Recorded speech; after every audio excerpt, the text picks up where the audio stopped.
There's something profoundly strange about life. The more we chase, the more it runs. The tighter we grip, the more things slip through our fingers. And yet, when we finally let go, when we stop forcing, stop resisting, stop trying so hard, something unexpected happens. Life begins to respond, not with chaos, but with clarity, not with absence, but with alignment. This episode is about that mystery. It's about the quiet power of surrender, the kind that doesn't mean giving up, but giving in. Giving in to the rhythm of things, to the intelligence that guides the world, even when we don't understand it. Today, I want to explore what happens when we stop trying to control everything. What unfolds when we trust the process, when we loosen our grip and allow life to unfold on its own terms. Because maybe, just maybe, everything we've been trying so hard to achieve is already trying to reach us, if only we'd get out of the way.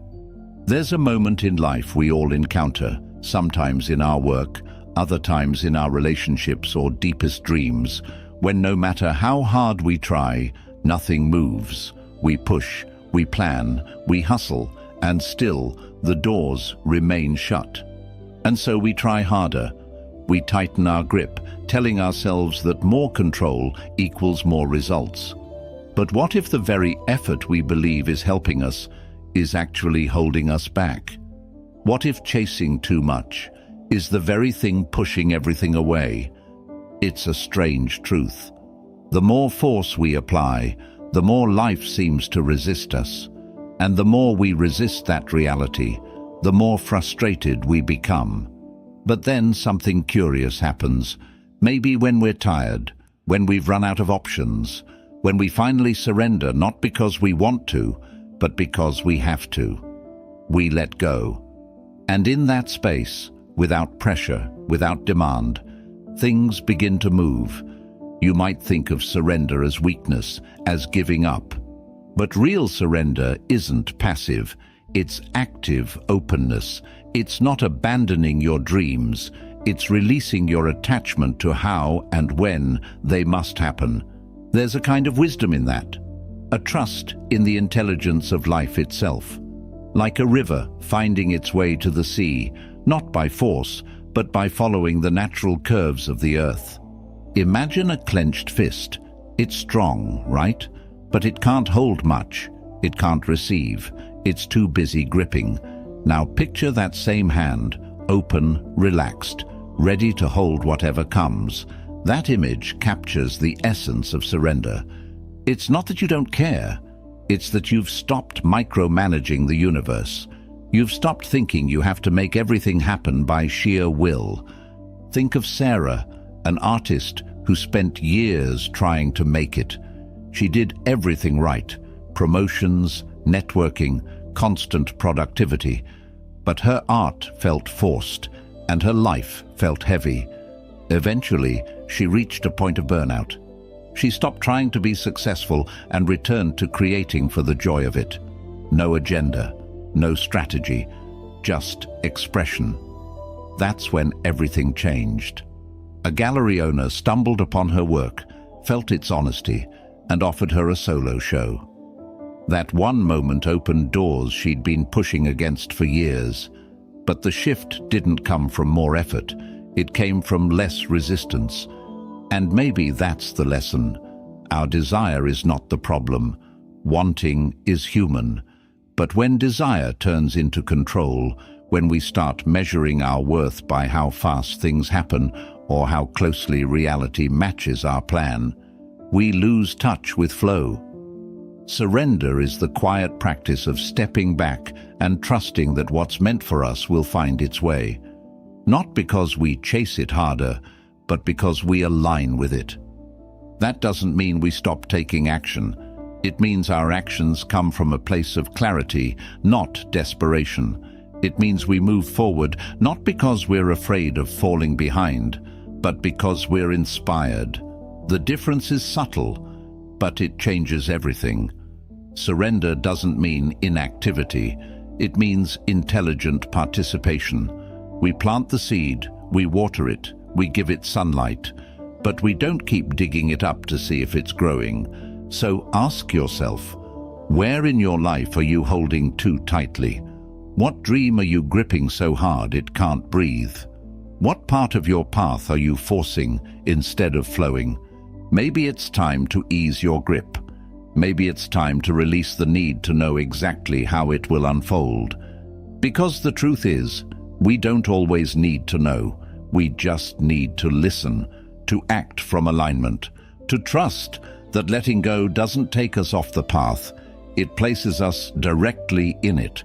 And if there's one shift you could make today, let it be this. Move from pressure to presence. Let go, not of the dream, but of the timeline, the formula, the control. And watch what begins to move in your life when you do. Sometimes the thing that's stopping us isn't the world around us. It's something quieter, something more personal. It's not the lack of time or resources or even opportunity. It's resistance. That invisible force that shows up right when we're about to do something meaningful. It whispers doubts. It feeds fears. It convinces us that staying safe is better than moving forward. And most of the time we don't even notice it. We just feel stuck, unmotivated. Or worse, we sabotage ourselves and call it logic. Resistance takes many shapes. It can look like procrastination. It can sound like that inner critic telling you your dream is unrealistic. It can feel like exhaustion when you sit down to work on something that matters to you. It might even masquerade as productivity, cleaning the kitchen, checking emails, doing everything but the one thing that truly calls to your heart. That's the trick of resistance. It hides in plain sight, pretending to protect us, when really it's keeping us small. But here's the thing, resistance only shows up where something meaningful is trying to emerge. It's a signal, not of failure, but of potential. Like a wall you bump into when you're walking in the dark, it tells you you're at the edge of something real. And instead of backing away, maybe what we need to do is pause and ask, what am I really afraid of? Because resistance is almost always rooted in fear. Fear of rejection, fear of judgment, fear of not being enough. It's the part of you that wants to grow, colliding with the part of you that wants to stay safe. That inner friction is natural. It means you're alive. It means something important is happening. Think of Adam, a writer who dreamed of publishing a novel. He had talent, vision, even time, but every time he sat down to write, anxiety took over. His mind filled with what-ifs. What if it's bad? What if no one reads it? What if I fail? So instead of writing, he reorganized his bookshelves or reread old drafts. Resistance kept him busy, but far from the page. And yet, when he finally acknowledged that fear, not as weakness, but as part of the process, everything changed. He didn't get rid of resistance. He learned to move with it. That's what surrender looks like in the face of resistance. It's not about overpowering it. It's about recognizing it and choosing to move anyway. Kindness helps. So does curiosity. Instead of criticizing yourself for being lazy or undisciplined, try asking, what is this resistance trying to protect me from? What belief is hiding underneath this fear? Maybe you believe success will cost you your relationships, or that failure will prove you're not good enough, or that trying your best and still falling short would hurt more than not trying at all. These beliefs are heavy, but they're not permanent. When we shine a light on them, we begin to dissolve them. You can even talk to your resistance, literally. Write a letter from that voice inside you that says, don't do it. Let it speak. Then write back. Not to argue, but to reassure. To say, I hear you, but I'm not here to stay stuck. Because staying stuck is safe, yes, but it's also suffocating. And deep down, you know you weren't born for safety. You were born to express, to create, to grow. That means dancing with resistance, not letting it run the show. One powerful way to soften resistance is to break things down.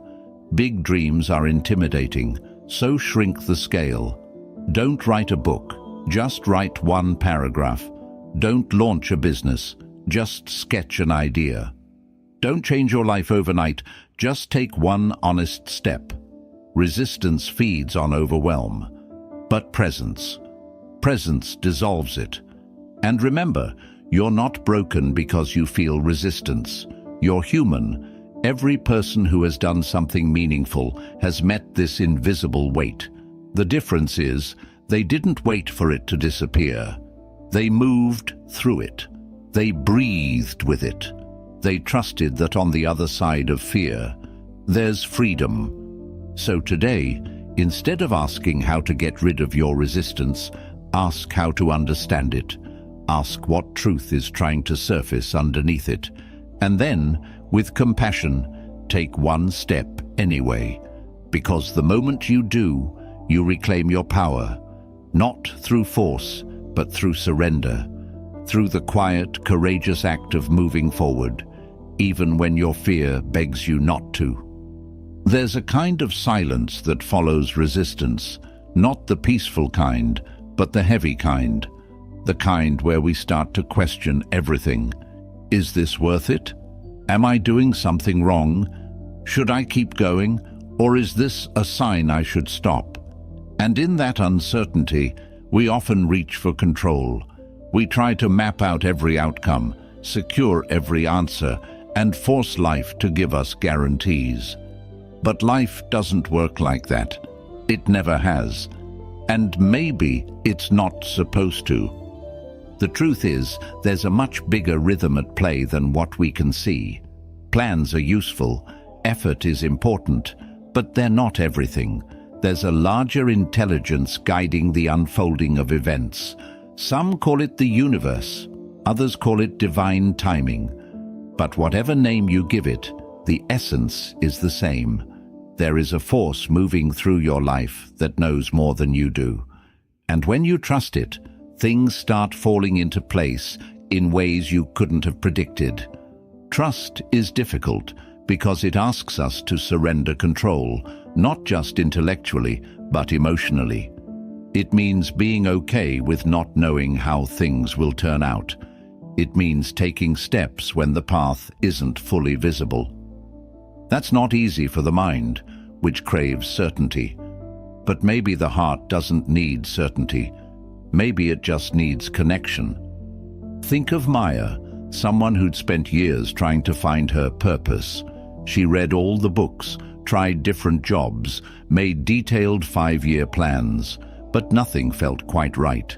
Until one day, she stopped searching and started listening, not to experts or trends, but to herself. She began noticing what moved her, what lit her up.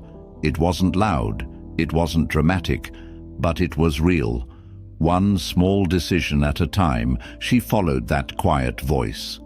A year later, she found herself doing work she never expected, work that felt meaningful, alive, aligned. Not because she forced her way into it, but because she trusted the unfolding. That's what trusting the universe looks like. It's not waiting around for signs. It's being open to the unexpected, alert to the subtle nudges, and willing to act even when the outcome isn't guaranteed. It's understanding that just because things aren't going according to your plan doesn't mean they're going wrong. Sometimes, not getting what you want is what clears the path for what you need. But to trust that, you have to let go of your obsession with timing. You have to stop measuring your progress by someone else's clock. The universe doesn't run on deadlines. It runs on alignment. And when the time is right, when you're ready on a level you may not even see, things move fast. Not because you chased them harder, but because you became who you needed to be for them to arrive. Of course, this isn't about passivity. Trust is not a reason to sit back and hope. It's a reason to stay present, to keep showing up with an open heart. You still take action. You still do your part. But you do it from a place of partnership, not pressure. You act like a dancer who's in sync with the rhythm, not someone dragging the music along. There's freedom in that. There's peace in realizing that life is not against you. It's not trying to test you or punish you. It's trying to shape you. And the things that don't work out, they're often redirections, not rejections. Closed doors that lead you somewhere better.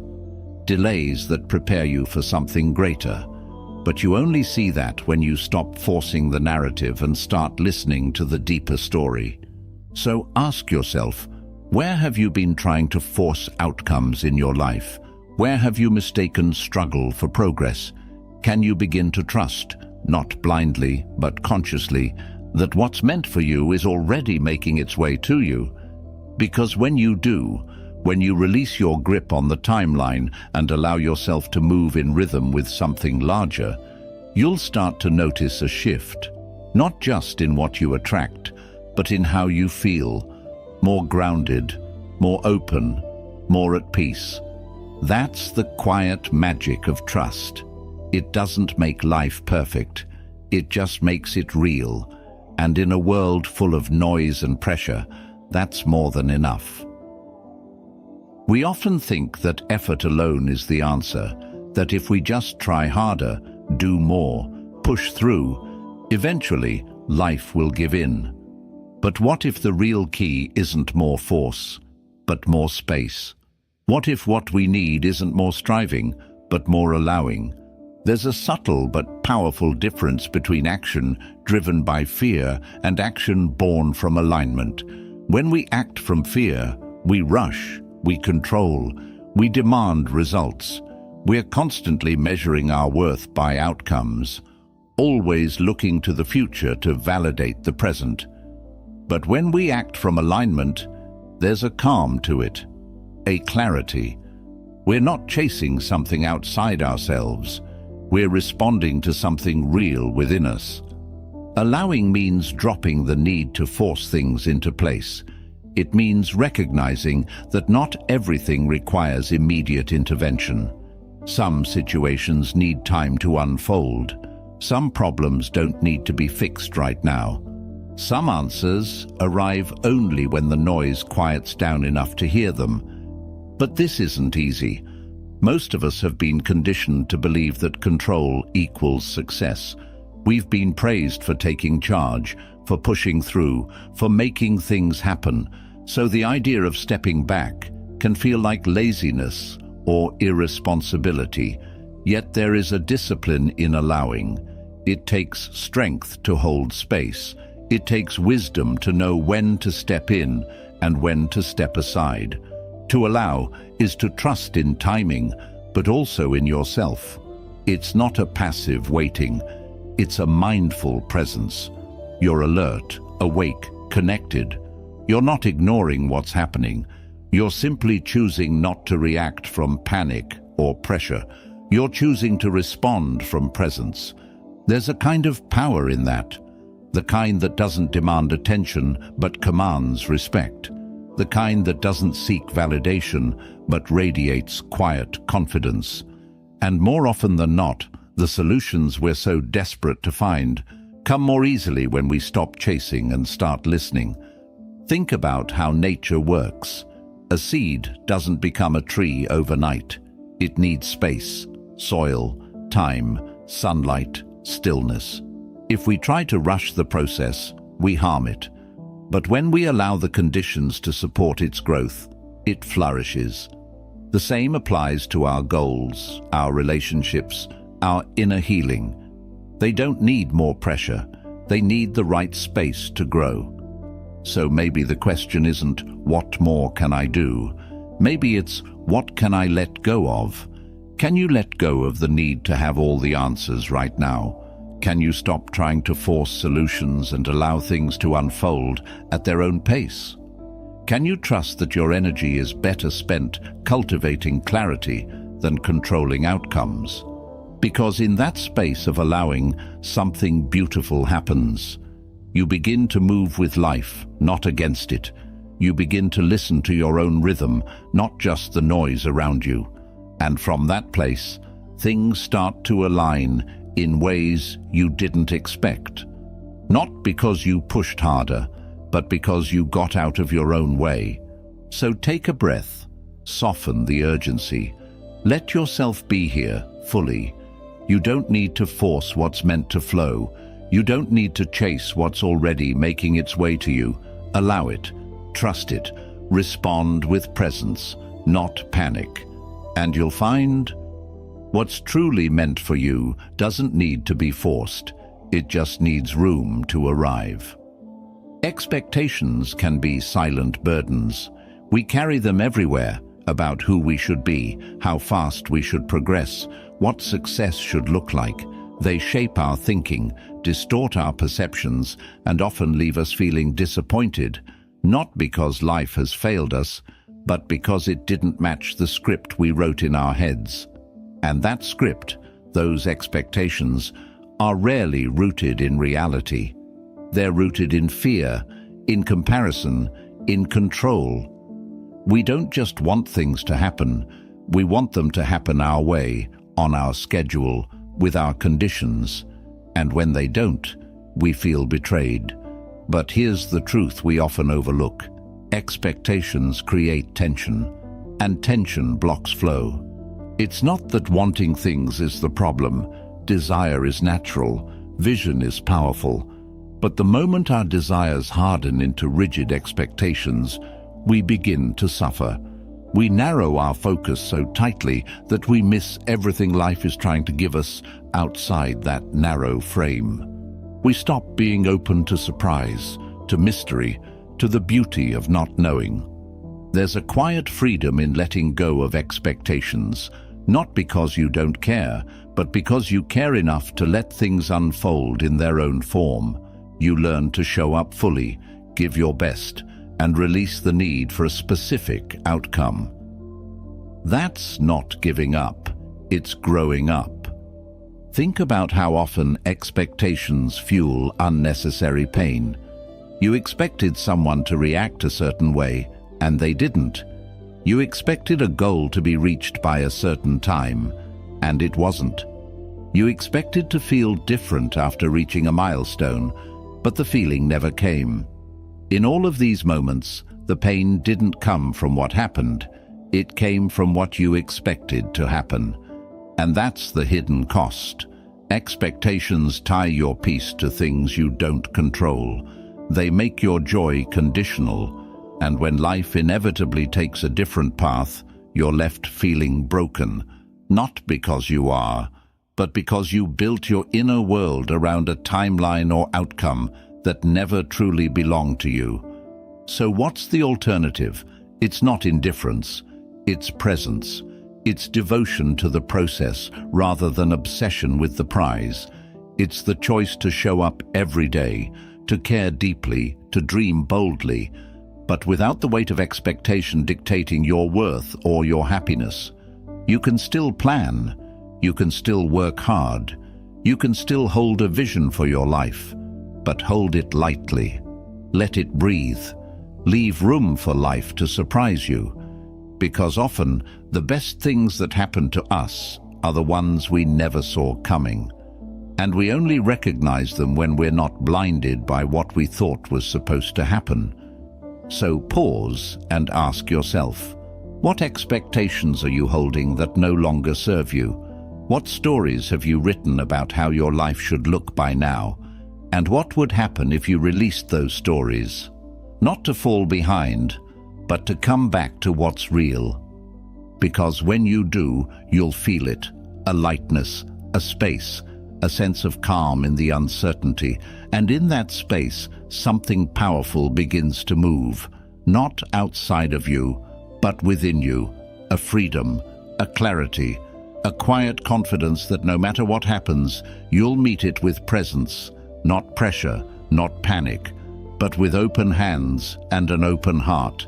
And that, more than any fixed outcome, is where peace lives. Silence isn't empty. Stillness isn't passive. In fact, it's often in those quiet moments, when we stop doing, stop chasing, stop controlling, that the most powerful shifts happen. But we rarely make space for stillness. We think it's unproductive. We treat it like a pause between the real parts of life. Yet in truth, stillness is where we reconnect with ourselves, with clarity, with something deeper than thought. Meditation, in its purest form, isn't about escaping life. It's about meeting it fully.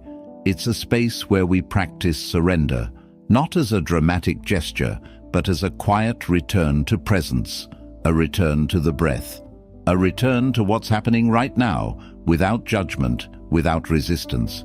We often carry tension without realizing it, in our thoughts, in our bodies, in the way we approach each moment with subtle urgency. Meditation helps us see that. It slows us down enough to notice the noise we've gotten used to living in. And by noticing it, we begin to loosen its grip. You don't have to be a monk to benefit from this. You don't need hours of silence or a perfect environment. Just a few minutes of intentional awareness can shift your entire day. Sit quietly. Close your eyes. Feel your breath move in and out of your body. Don't try to change it. Just observe. When thoughts come, and they will, notice them without following. Let them pass like clouds in the sky. This isn't about stopping your thoughts. It's about no longer being pulled around by them. What you'll find over time is that there's a deeper stillness beneath the noise, a kind of quiet that isn't empty, but full of awareness, full of life. And in that awareness, surrender becomes natural, because you're no longer lost in what should be. You're present with what is. Meditation isn't the only way to experience this, but it's one of the most direct. It trains the mind to release control. It teaches the nervous system to soften. It gives the heart room to feel again, without judgment. And from that space, new insights arise, not from force, but from stillness, not from struggle, but from connection. The world is loud, our minds are louder, but within you, always, there's a quiet space that's untouched by all of it, a space of peace, of knowing, of gentle presence. And when you touch that space regularly, even for a few moments, your whole relationship to life changes. You stop reacting, you start responding, you stop needing to fix everything, you start trusting that some things simply are.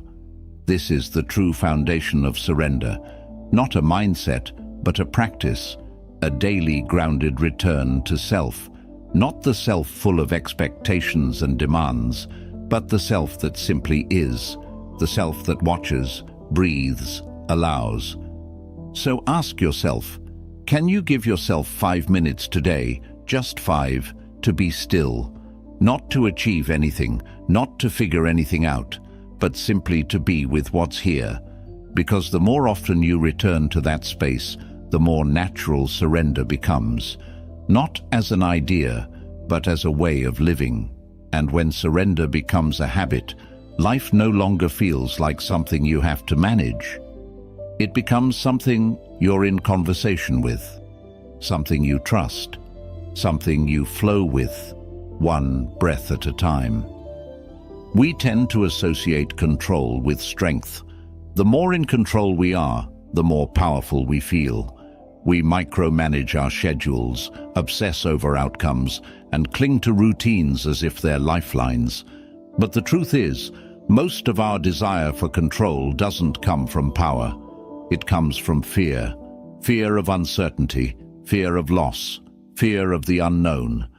And the more we try to dominate life, the more we disconnect from its natural rhythm. The irony is that the tighter we hold on, the more things seem to slip away. Control creates the illusion of safety, but it rarely gives us peace. It gives us tension, anxiety, and the constant burden of needing everything to go according to plan. And when it doesn't, we collapse. We doubt ourselves. We feel like we've failed. But have we really failed, or did we just believe that we were ever in control to begin with? Surrender challenges this belief. It invites us to reconsider what real power looks like, not the kind that forces, but the kind that flows, not the kind that dominates, but the kind that adapts. True power isn't loud, it's rooted.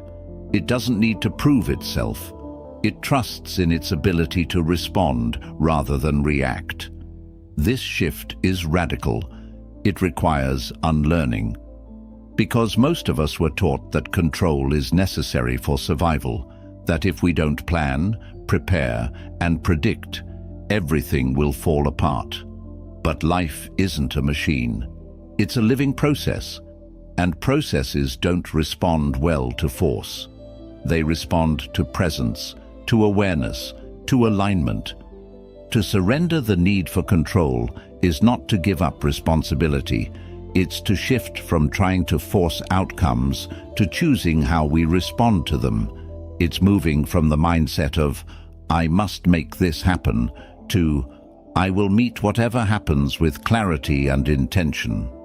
This change alters everything: your stress levels, your sense of self-worth, your ability to handle setbacks.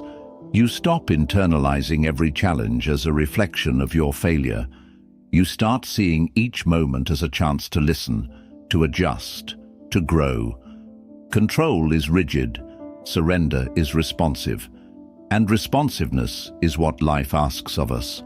That doesn't mean you stop making plans or setting goals, but it does mean you stop attaching your identity to them. You recognize that you are not your results, you are not your productivity, you are not your ability to control every detail. You are the awareness behind it all, the one who can choose again, adjust, and keep going without the weight of perfectionism.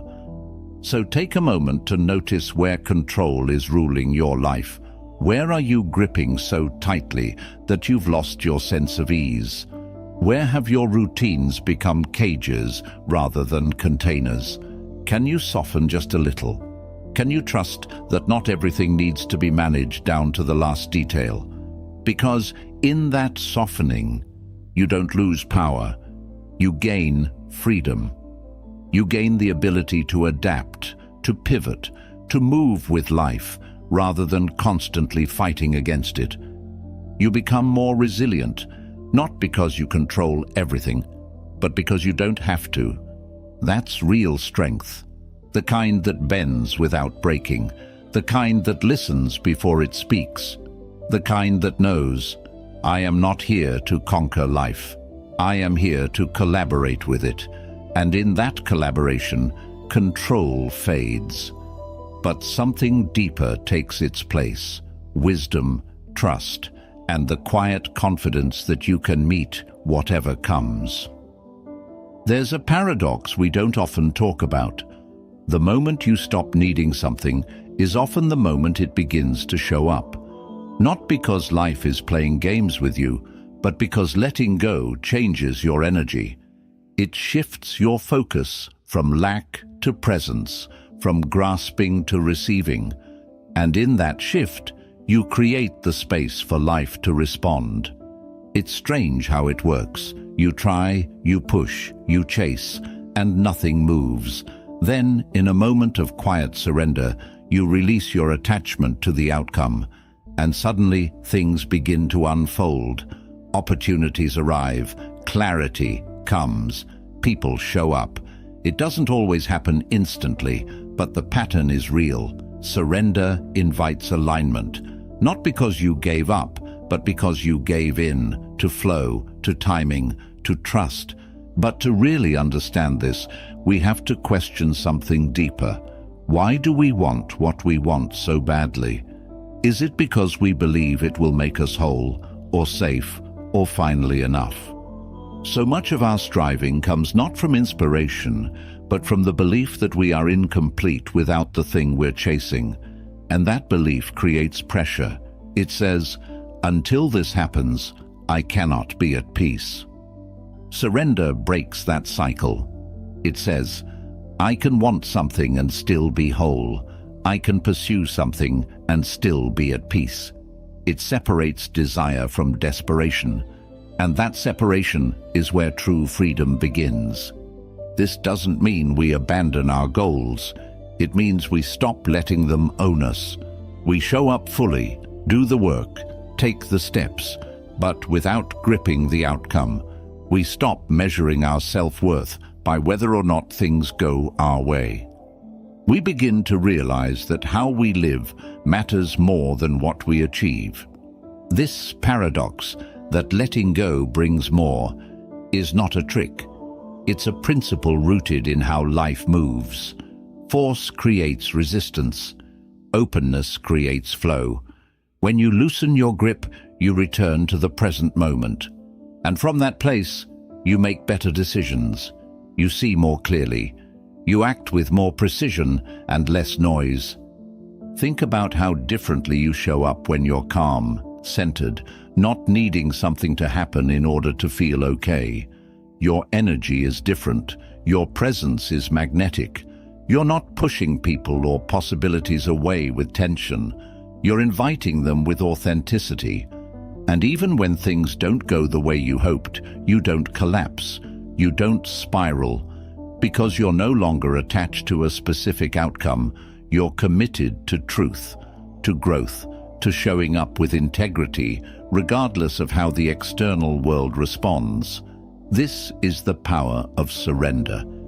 It gives you your life back, not as a reward for letting go, but as a natural result of being fully here, of no longer postponing peace until conditions are perfect. So ask yourself, what are you gripping that's causing more tension than movement? What are you afraid will slip away if you stop chasing it so hard? And what would it feel like to want something deeply without needing it to define you? That shift is everything. It doesn't take away your passion. It doesn't dull your ambition. It simply grounds it. It reminds you that you're already enough, that life is not something to conquer, but to align with. And when you live from that space, free, focused, present, what you truly need often finds its way to you. Not because you demanded it, but because you were finally ready to receive it.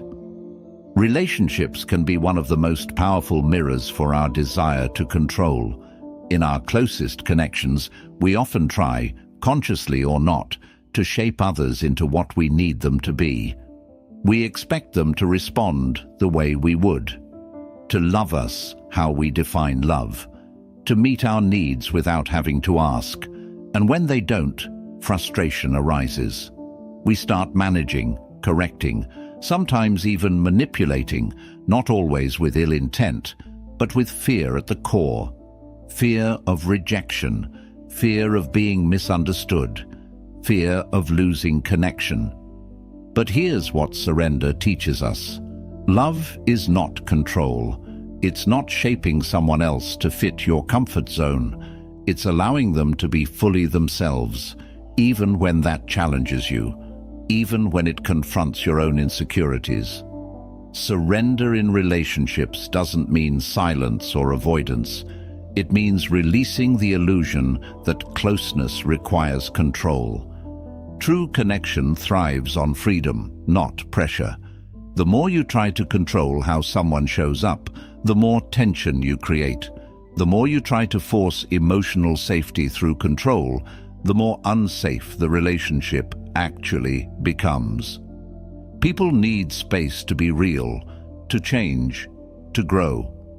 And that space can only exist when we're willing to surrender our assumptions about who they should be. Surrendering in relationships doesn't mean allowing dysfunction.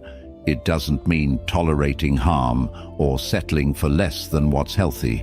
It means knowing the difference between expressing your needs and trying to control the outcome, between holding someone accountable and trying to rewrite their personality. between loving someone for who they are and resenting them for not becoming who you wanted them to be. There's a strange beauty in letting go of the script we've written for others, in choosing to meet people as they are today, not who we wish they'd become tomorrow. That doesn't mean we stop caring. It means we start listening more. We soften. We become less reactive. And in that softening, deeper understanding emerges. Communication becomes easier. Conflicts become less about blame and more about clarity. We stop trying to win and we start trying to connect. And that connection, born of surrender, often becomes more fulfilling than anything we could have forced, because now it's real, not based on conditions or performance, but rooted in presence. You show up. They show up. Not perfectly, but honestly. So pause for a moment and reflect. Where in your relationships are you holding too tightly? Where are you trying to control the narrative out of fear?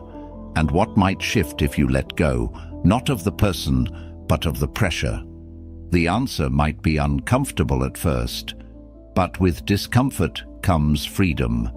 The freedom to feel what's true, the freedom to relate without armor, the freedom to love without clinging. And when two people meet from that space, something sacred happens. Not because they control each other, but because they choose to honor each other as they are, moment by moment. That's the quiet strength of surrendered love.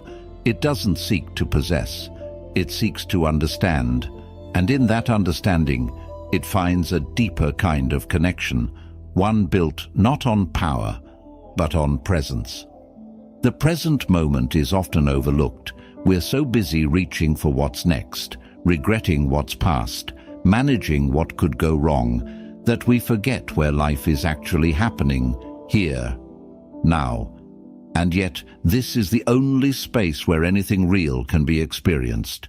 The only place where joy, clarity, love, and transformation are possible. But to live in the present requires something many of us resist, surrendering the need to mentally escape it.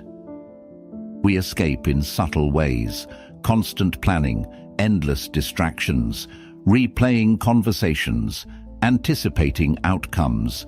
Our minds rush ahead, convinced that the next moment holds more value than this one. But the next moment is just another now. And if we don't know how to be present in this one, we'll miss all the others too. Surrendering to the now doesn't mean we stop dreaming or preparing. It means we stop resisting what is. It means we meet life as it unfolds, instead of fighting it with expectations and judgment. It means we allow the moment to be enough, not perfect, not easy, but enough. There's a quiet power in that shift. When we drop into the present, something inside us softens, the noise lessens. We breathe more fully, we feel more clearly. We realize that most of our suffering wasn't caused by the moment itself, but by our refusal to fully enter it. The now is where your strength is. It's where your clarity lives. When you're fully here, you respond more wisely. You connect more honestly. You create more authentically. You're not being pulled in 100 directions by what-ifs and should-haves. You're grounded. And in that groundedness, life begins to feel less chaotic, because you're no longer scattered across imaginary timelines. You've returned to your center. This doesn't mean the present moment is always peaceful. Sometimes it's painful. Sometimes it's uncertain. But even then, there's something steady beneath it. A stillness, a presence. And the more you learn to return to that space, no matter what's happening, the more resilient you become.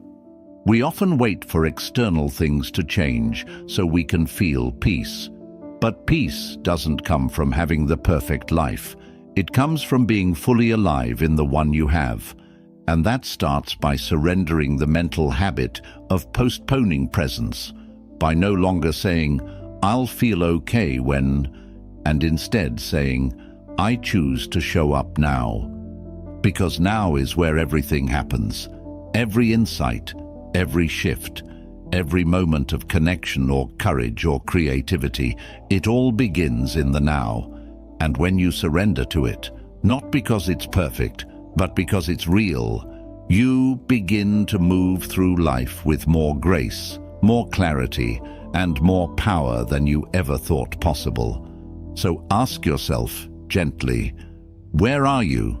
Not physically, but mentally, emotionally, energetically. Are you here, or are you lost in a future you can't control, or a past you can't change? If you're not here, come back. Come back to the breath, to the feeling in your chest, to the ground beneath your feet. Come back to what's real, because this moment, just as it is not something to rush through. It's something to live. And when you live it fully, you discover that surrender isn't just about letting go of control.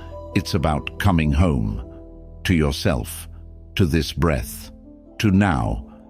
So much of what we're chasing is already within reach: peace, clarity, connection, purpose. But we often miss it, not because it's hidden, but because we're moving too fast, gripping too tightly, trying too hard to force life into a shape it was never meant to take. And somewhere in all that effort, we forget that surrender isn't about giving up. It's about tuning in. It's about choosing to meet life where it is, not where we wish it was. It's about trusting that we don't have to carry everything alone. That control is not the key to freedom. Presence is. That forcing outcomes may bring temporary results, but only surrender brings lasting alignment. The kind of alignment that doesn't just change what we experience, it changes who we are while experiencing it. Maybe the real question isn't, what do I need to make happen, but what am I being asked to let go of? What beliefs no longer serve you? What expectations are stealing your peace?